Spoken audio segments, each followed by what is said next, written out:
Welcome to I Am My Sister's Keeper and She Is Mine, a podcast where two sisters who are not mental health professionals talk about mental illness from our perspectives. Just two sisters living with mental illness and loving each other through. Before we begin today's episode, we do want to let you know that we have a trigger warning. We will be discussing the topics of abuse and domestic violence. So in the last episode, I mentioned that I really thought that things started to turn when I was telling you about my childhood trauma class at ASU. Yes. And one of the major things that I learned during that class was about the ACEs, or the Adverse Childhood Experiences. And there are 10. And we'll get into a whole episode about the ACEs and the studies that surround it. But they were created essentially in 1995, and they stemmed actually from a study that had to do with weight loss. And it developed into this whole very interesting thing, which again, we'll talk about later. But the original 10 adverse childhood experiences that are measured all take place before the age of 18. And they are physical abuse, emotional abuse, sexual abuse, physical neglect, emotional neglect, and then household challenges including divorce, an incarcerated parent, substance use by a parent, domestic violence, and mental illness of a parent. What's interesting is, as I was going through this class, I was like, there are so many others that are not considered. Right. So other ones that I would expect to be added at some point. Again, the study was done in 1995, and there are so many other things that, death of a parent isn't even in there. Right. So some others could be discrimination, poverty, separation from a parent for other reasons other than, incarceration. Right. Like being in the foster care system either. Yes. Adjustment to other life changes, maybe a big move, that could be considered traumatic. Intergenerational and cultural trauma, and racism. So those are just some things to consider.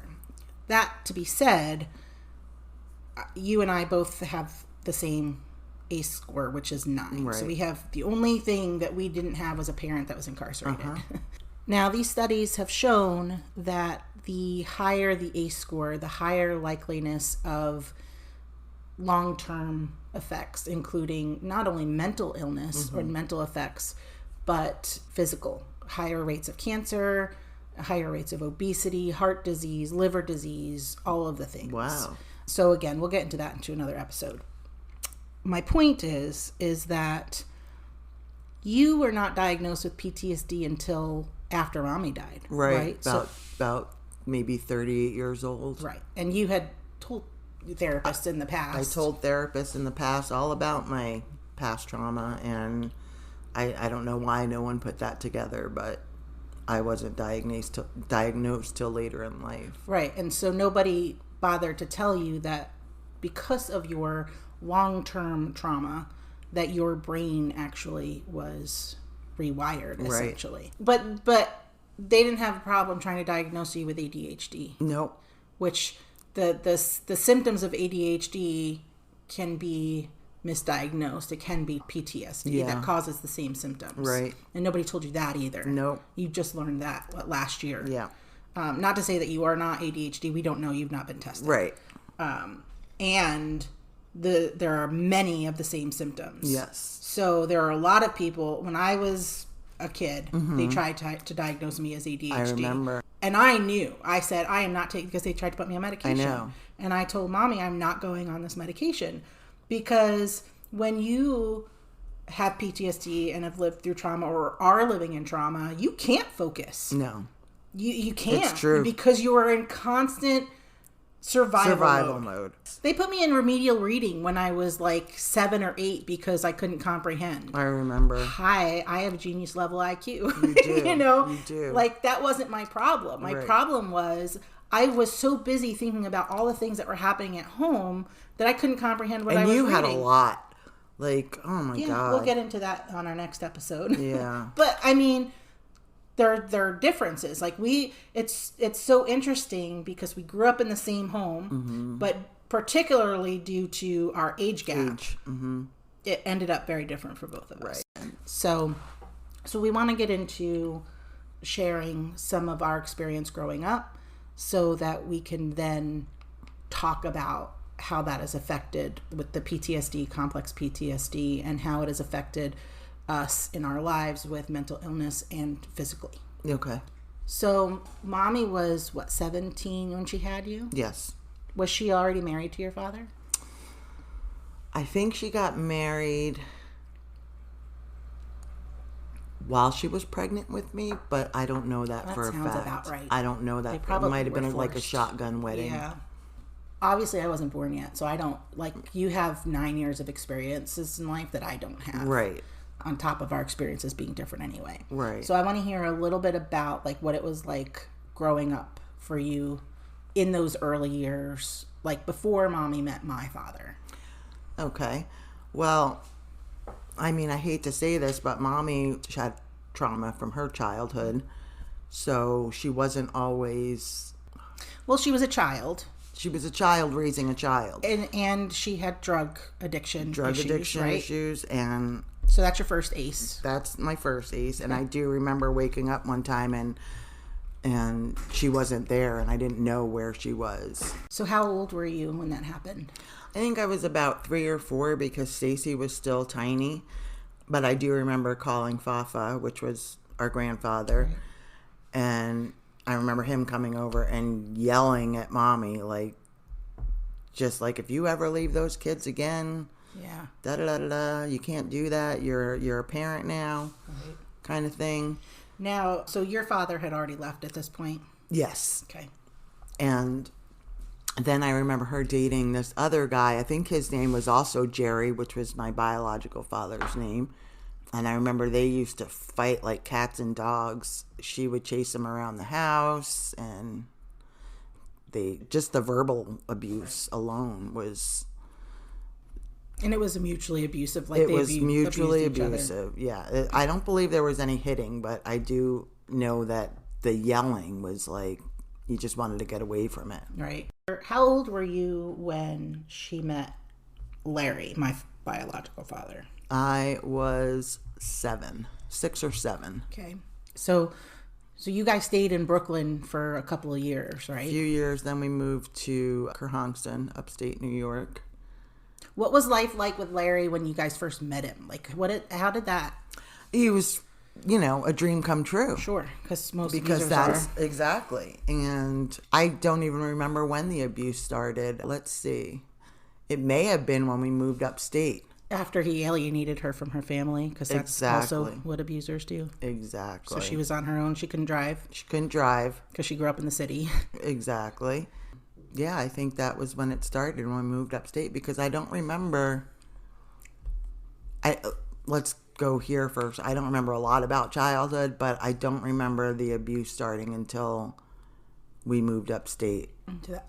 And that makes sense now that you say, because, yes, right, he was alienating her from her family. That's the evolution of domestic violence. Mm-hmm. They start out very charming. Oh, he was. He was such a charmer. Well, he wasn't handsome. So no, he wasn't. And he was good to us at first, mm-hmm, just pulling us in. Yeah. And then once he got us, boy, whew, what a nightmare that was. So do you remember the first time that he was abusive towards you in any way? I don't. Okay. I don't. I remember one time I didn't want to go to school for whatever reason. I don't even remember what it was. Maybe I had a stomach ache or something. And he did not like that. He got so mad at me. He beat me up with one of those thick washing machine hoses. And he said, your mother can't help you, so don't even bother going to her. And she couldn't because he had her drugged. Right. He got her addicted. He used to lock her in the bedroom. Yeah. Right? Yeah. And I remember one time he locked her in the bedroom, and then he made me go in there with her and keep smacking her in the face. And he said, if you don't keep smacking her in the face, she's going to die, and it's going to be your fault. Hmm.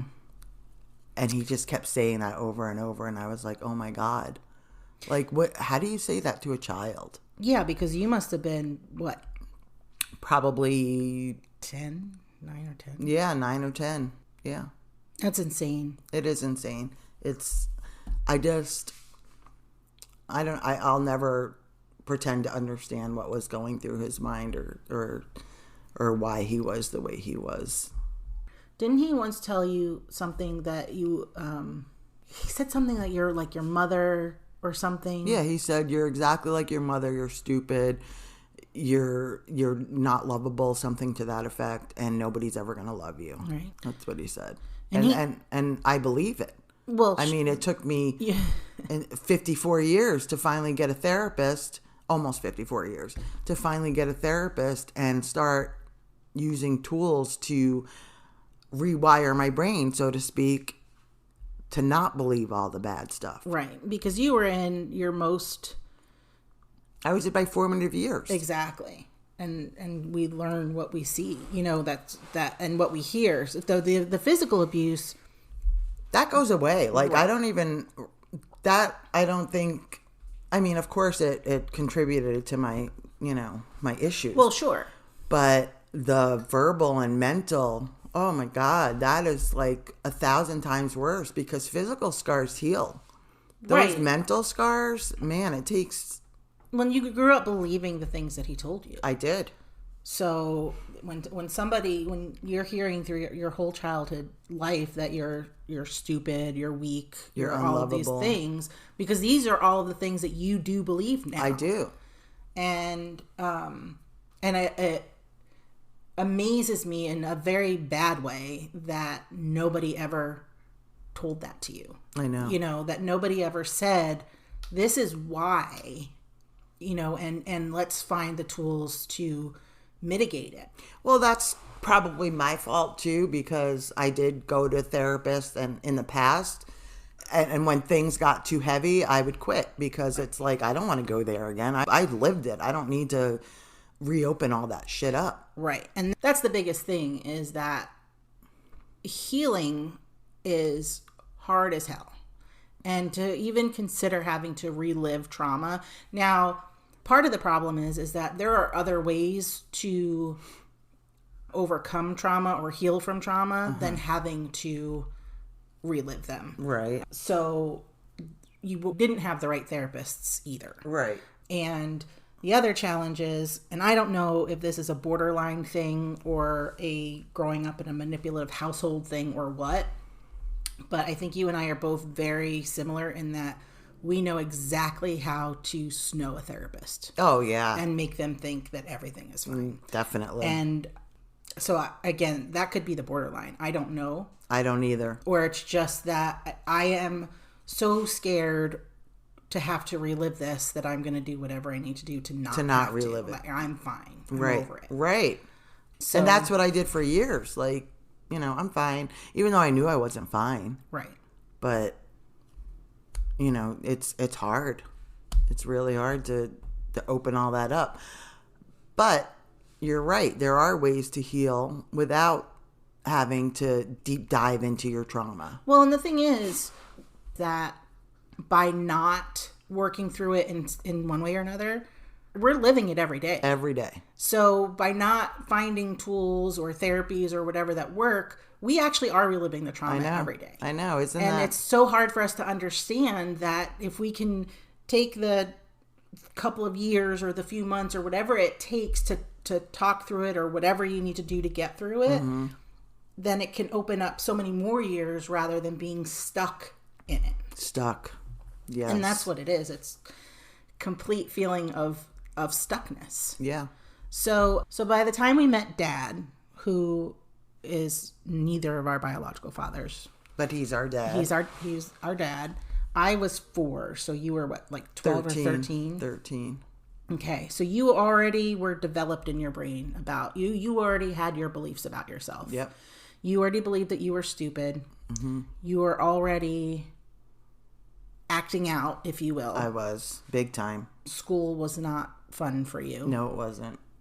Nothing was fun for me. Like, my life was chaotic. Like, it was like I had to have chaos. But again, like I said last week, when you grow up in chaos, you gravitate towards it. Right. And that was just what I knew. Drama, chaos. And I just was a very dramatic kid, if you will. Yes, you were. Yeah. I remember most strong memories. I don't remember. We lived with Dad, so I probably was like, well, you were probably like 16. Okay. So, and I remember, you were pissed off about something and you walked in and slammed the door, and you slammed it so hard that the locks made holes in the walls. Oh. Yeah, you were. Yeah, I was a handful. Do you remember how leaving Larry came about? Like, do you remember? I just remember Mommy got her license behind Larry's back. She took driving lessons. She while took he was driving at work, right? lessons while he was at work, got her license. The day came, and I just remember her packing up what she could and grabbing us girls and saying, we're getting the hell out of here. And we did. And Dad helped her with that, if I'm not mistaken. That I don't remember. Okay. I just remember her being able to get us out of there, and then we went and stayed with Janice. Was that Down her the name? street, yeah. With the horses. Yeah. So one thing that we didn't mention was that Larry also had 2 other children. Right. 2 sons, which, I mean, we won't get into too much detail about them just because I don't want to invade their privacy. No. That house in Gardner on Sand Hill Road, like, I remember that house so vividly because, like, if you just looked at it, like, if you just walked in, it was just an old Victorian gorgeous house. It was beautiful. But no one knew that there was a house of horrors, right? Essentially. No, not essentially. It just was. And not only, like, he was like a doomsdayer. You know, he had the cellar. Yep. I won't even call it a basement because it was a cellar, and it was filled with canned food and all of the things for preparation. He had the barns full of, like, war memorabilia. I remember, and this might have been after you moved out. Yeah. But he had, like, little cannons. And now I think it's important to note that he was born in a displaced Jewish person camp in Germany. So, you know, his parents survived the Holocaust. Like, there's generational trauma for him too. Yeah. And he was a psychopath. He was a psychopath. So, you know, we lived through the abuse at home, but we also lived with abuse after we got out because he used to follow us. And we always would know he was there because of that fucking whistle that he did. Do you remember that? No. Oh my God. He used to, like, I remember just walking down the street in, like, Modena and just hearing and I can't whistle, but it was, I don't know, but it was his whistle. Like, that's how he commanded us. Oh my God. No, I don't remember that at all. And things obviously I don't remember a lot because I was 4. So I don't remember a lot of when we all lived together. Right. I only remember the experiences after, and it was just me and really the 2 boys. And the oldest one was already out. You know, he wasn't out, but he was doing his own thing. So yeah, I mean, he used to follow us. He used to show up at my school, and he was that charming person. And so everybody believed that he was this charming person. Right. And, you know, when he would tell Mommy that she would never see me again, it was looking like that was the case. Yeah. So once we moved in with Dad, we all hated Dad when we met him. Yeah. I was not going to give another man a chance in my life. No way. Right. And he was so good to us. He was. I mean, he didn't have any children. We didn't want any part of it, though. No. He didn't have any children. Well, for you, it was, I'm not letting anyone hurt me again. That's right. And for me, it was, you are not taking my mother away from me. Right. That was my whole thing. And he tried. Like, he just was, I remember him saying, you know, to Mommy, like, just give them time. Yeah. You know, he took in a messed up woman with 3 messed up kids. Yep, he sure did. And he was a saint for that. Yeah, he was. Yeah, he was. So, how was high school for you? High school sucked. I hated all school. And I'll tell you why. Because we moved around so much as children.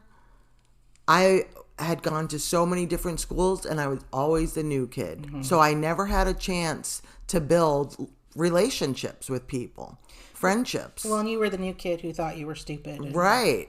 Right. I was the new kid who had such a negative self-outlook, if that's a word. Sure. It worked for me. That I just had a hard time making friends. And I still have a hard time making friends.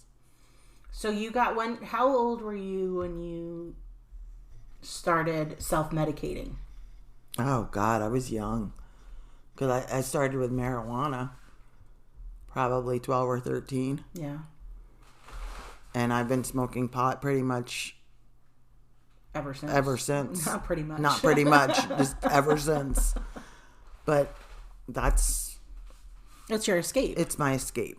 But I feel like nowadays it's not my escape. Like, I just like to do it. Okay. Because I feel like I'm getting away from wanting to escape from my trauma. Like, I have to get through it, you have to go through it. Right. Right? Yeah. So I'm trying to go through it. Yeah. Yeah. I mean, and it's one thing to take the edge off. Yeah. Right? Yeah. With I don't consider, neither of us obviously consider marijuana a drug. No, it's obviously is something that can be abused. Yes. And I'd rather you be sitting on the couch high than out drinking. Or on fentanyl. God forbid. Yeah. And, so mommy had addiction problems throughout her entire life, right? Like, yeah. Obviously I don't know what happened at the house and what he got her addicted to. I don't know what he got her addicted to. I would assume some kind of a pain pill or... And she, I mean, to be clear, she'd already, before she met him, had some issues with drugs. Yes, but he made sure that she was always down. Like... Always down. Not able to fight back. Well, because she was feisty. For her kids. She was a feisty woman. Yes. And she did fight back. And that's probably why he had her drugged. Yeah. Because she didn't put up with shit like that before him. Right. Let's be honest. She would have left much sooner if I wasn't there. Like, she would have had nothing keeping her in that relationship. I don't know if that's true, Heath. No? No, because when a woman is abused like that... No, totally. And she would, like, I'm not saying that she wouldn't have been abused at all. I just think, like, my first memory is I was 4 years old, and he was beating the shit out of her, and threw her behind the washing machine or something. And you went to go get her ice, and then he hit you. And then, flash, I was in my bedroom with Stacy, and then... Flash and and the oldest brother were chasing each other around the house. Oh. So I don't, I vaguely remember that. It's my first memory. Wow. I just think that she would have broken sooner. Because I know that he told her that she would never get me, Yeah, that's true. And she would never have left one of her children behind. That's true. So I don't think that she would have... I would say that I don't know that she would have kept you in the position to be getting abused, but she was getting abused. And did she know? I mean, of course she knew. But was she in the right mindset to be able to take care of right? you? Well, and she was high. She was drugged. Right. So did she see everything that was going on, right. or was she locked in her room for a week getting sexually assaulted and drugged? Yeah. And I'm not making excuses for her because I know she absolutely played a role in who you are. I know. We love our mother. God rest her soul. And it's so hard to say anything because negative, if you feel will. like she's not here to defend herself. And she would say the same thing. I know. Because she would. She has. She knows. Like we go through things in our lives, and she was in an abusive situation. And again, suffering what I know was mental illness also. Yeah. I bet borderline. Right. Oh, for sure. Yeah. I remember she was always reading books about codependency. Yeah, she was. And I think just trying to figure it out. Because with borderline, it's so hard to... I know what it did to my first relationship, and I know that my last relationship, I was very cognizant of, am I being rational right now? Oh. Am I being rational? See, that's good that you were able to do that. See, I can't. Right. In every relationship I've been in, my borderline has been upfront and shouting from the rooftops, And we'll definitely do a whole episode on that, because I've got some fun stories on borderline personality disorder. But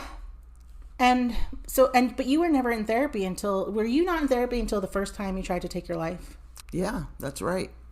So you were in your 20s already. 24, you were here 25. in Arizona. Yep. By that time. Yep. Yeah, nobody, and probably because we couldn't afford it at the time, but Mommy didn't put me in therapy. Or were you in therapy? I was in court-mandated therapy that that's right. we didn't have to pay for. That's right. I think, I don't know. I think we did have, not we. Dad. I think Dad and Larry had to pay for it. Yeah. Because Mommy, obviously. Well, Mommy, So when we moved out, we didn't move right in with Dad. We lived in a little apartment. Yep. Mommy cleaned houses. I remember going to houses with her and sitting there while she cleaned them. Yeah. And we were on welfare. We were. I remember that we would eat our meals sitting on the floor. Mostly macaroni and cheese. Yeah, and peanut butter and jelly sandwiches. Yeah. And they were, for me, those were the best times of my life. Mine too. Like it just... Because it was just us. It was just us. And it was... We had fun, you know. We did have fun. We had escaped hell and lived to tell the story. But the fun was nothing. You know, it was jumping on Mommy's bed. Yeah, exactly. But we were free. Safe. We were safe. Exactly. Or what we felt like safe, because he was also stalking us. Yes. So. Then we moved in with Dad, and, you know, we were in a safe place. And I still had to see Larry. So we'll get into that. But you were just trying to survive. I think you were in survival mode at that point. Well, yeah. Because you didn't know if you were safe. Right? Because you didn't know. Exactly. You'd already been through this experience. A couple of times. Right. And like Larry was safe for a couple of years. Yeah. Until he wasn't. Right. So I was just waiting for the other shoe to drop. Right. Like I was waiting for the day that he was going to just one day turn around and... Well, because he was one of those guys that was like too nice. Exactly. Right? Like he wasn't charming, but he was like... He was nice. I mean, too good to be true. Ask anybody who knew him. That's just who he was. Right. He was just nice and good and kind to everybody. Right. But you are already on high alert. Because you were already programmed to be in fight or flight. That's right. Constantly. That's right. Not knowing whether or not you had to figure out a way to escape. That's right. And that was exhausting. It is exhausting. Like, I'm happy to be at the point where I'm at today, finally in therapy. And putting the work into therapy. Right. Because I never did before. Like, let's be honest. I went to therapy and I wanted a quick fix. Mm-hmm. And when it wasn't a quick fix, I said, fuck it, and I quit. And there is no quick fix. No, there's not. It doesn't matter what anybody tells you. Well, I have to deprogram years of years. Well, because not only the years that you were in the abuse. Right. But everything that you reinforced in yourself and that teachers reinforced in you because your grades weren't great. Because God forbid anybody should say, what's going on at home with this girl? Exactly. Does she have anybody, like you just don't know? Right. And nobody did. Nobody ever did. Nobody ever said, So not only are you processing the abuse and trauma that you experienced, you're processing being abandoned by your father because you didn't even have a relationship with him. That's right. So you have a father who abandoned you and a father who wouldn't and just beat the shit out of you. Right. And not just physically. Right. Right. Like I said, the physical is easy to heal from, I think. Well, it's different. It's different. Because when somebody tears you down mentally, verbally, emotionally, it just stays with you. Well, and because you're still playing in your head today that you are not enough, or you are too much, or you are stupid, or, nobody's ever going to love me. And you believe those things. I do. And I did. That's what... And you still do. I still do. I mean, it's not going to be overnight that I'm going to be like, I love myself. And everybody questions these things. Sure. Sometimes. But it is so ingrained in you, and you believe it at such a deep level that there was never a time or space. And then, particularly with the borderline and not being diagnosed, these things were reinforced because you were in the wrong romantic relationships as an adult. Right. So it was just proven to you more and more that men can't be trusted. That's right. That you are unlovable because they cheated. Yep. And it's a cycle. And now that I'm a little bit more clear, I see that they obviously had issues too. Because... Well, and it wasn't a healthy relationship because you were living with borderline personality disorder, which you didn't even know at the time. Right. Which wreaks havoc on romantic relationships. It does. Every relationship I've been in, I've been such a borderline personality disorder person. And it's such a weird feeling because it's almost like another entity takes control of you. It did. It's like you're watching it happen from out of your body. Mm-hmm. The sabotage that I would do on relationships. Right. I just sabotage every relationship. And it is like, right. You know it, but you can't stop it. Right. Like, what the hell? You just can't stop it. It just comes out. Yep. The first time you were actually diagnosed with anything was after you tried to take your life. Is that correct? Yes. When I was about 24, 25, I took a bottle of Ativan and drank a lot of screwdrivers. And the next thing you know, I was in the hospital getting my stomach pumped. Now, that stemmed from a situation in a romantic relationship. Yep, it did. Yeah. See, when anything happens in a romantic relationship for me, when it's bad, I feel like it's the end of the world. Right. It's like, I don't know, I'm a worst case scenario person anyway. Yes. But like, whenever we would break up, or not we, but whoever I was with would break up, it was the end of the world, and it would take me forever to get over it. Right. What happened? Because I don't remember.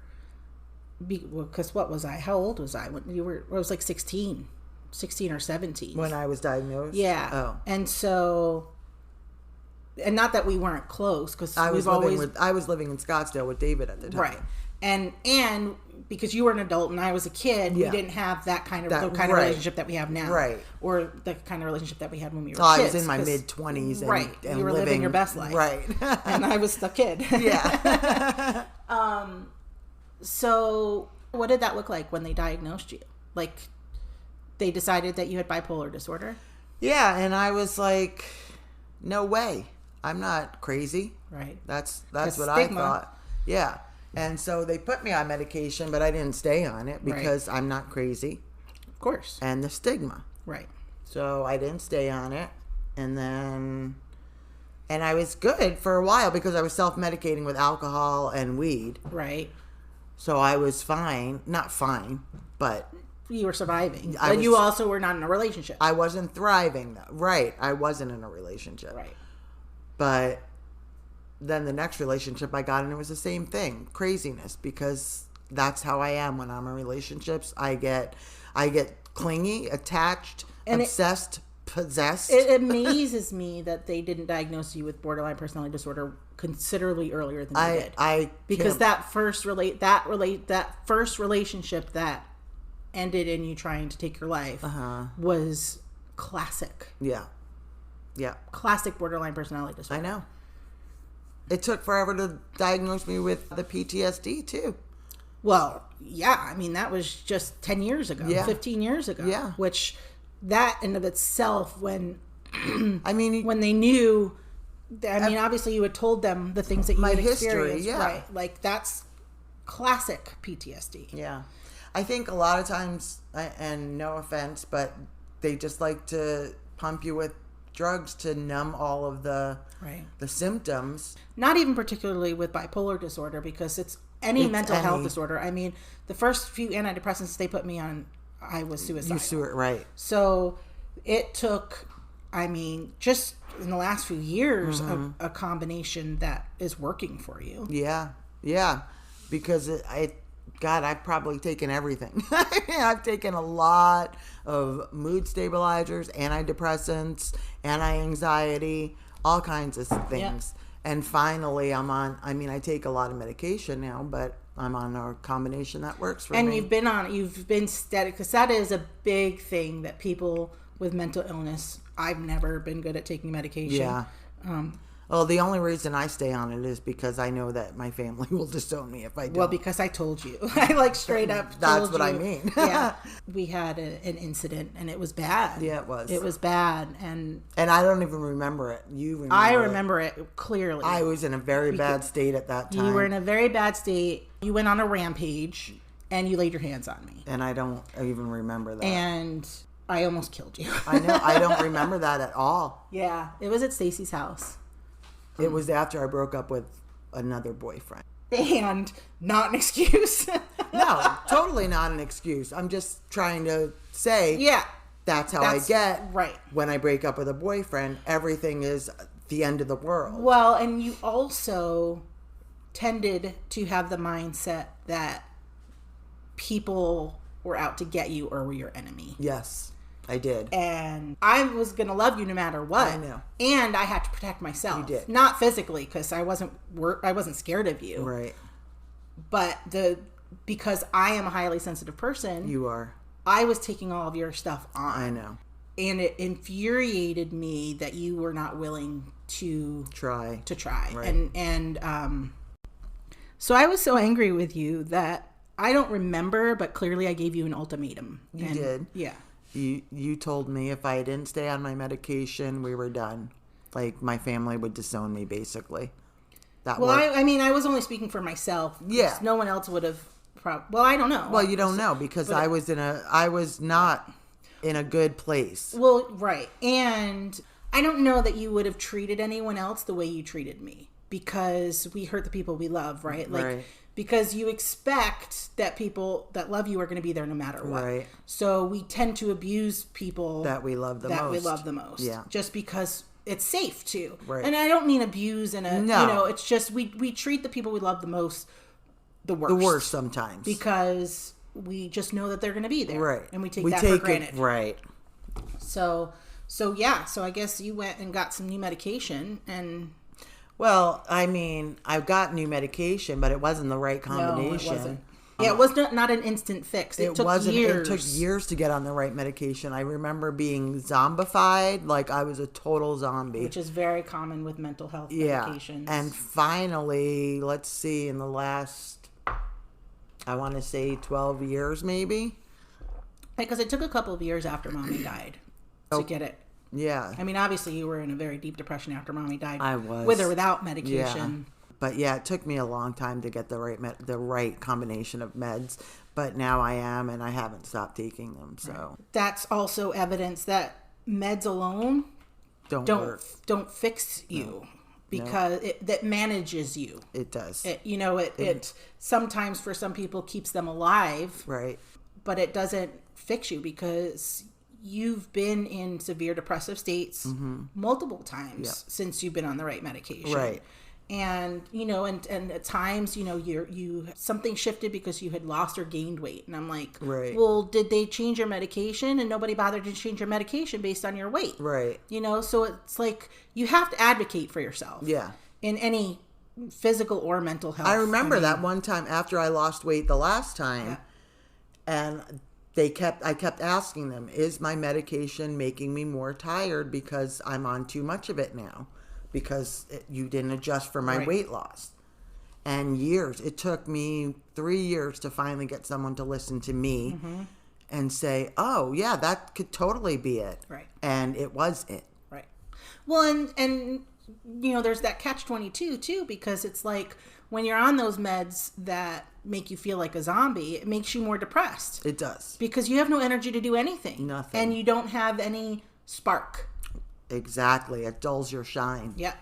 Which is another reason people don't like to be on that medication, because it does dull your shine. Absolutely. Like, your creative spark takes everything away. Yeah. But it's worth it. It doesn't take everything away. It depends on the person. It depends on the medication, and it depends on who they were before the medication. Right. For some people, if they're an artist or a musician and that is their life, that is their passion, and that gets taken away by medication, it's, it's not okay. It's not. Because if that's all you have, and it's taken away, it's like... That's why a lot of people don't stay on the medications. Right. Yeah.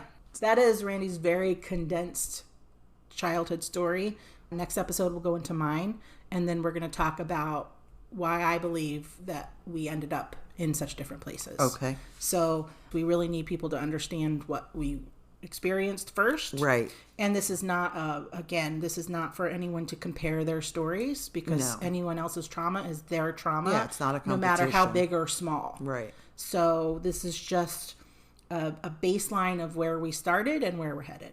So thank you for joining us. We will talk to you again in 2 weeks. And remember to be kind to others and to yourself.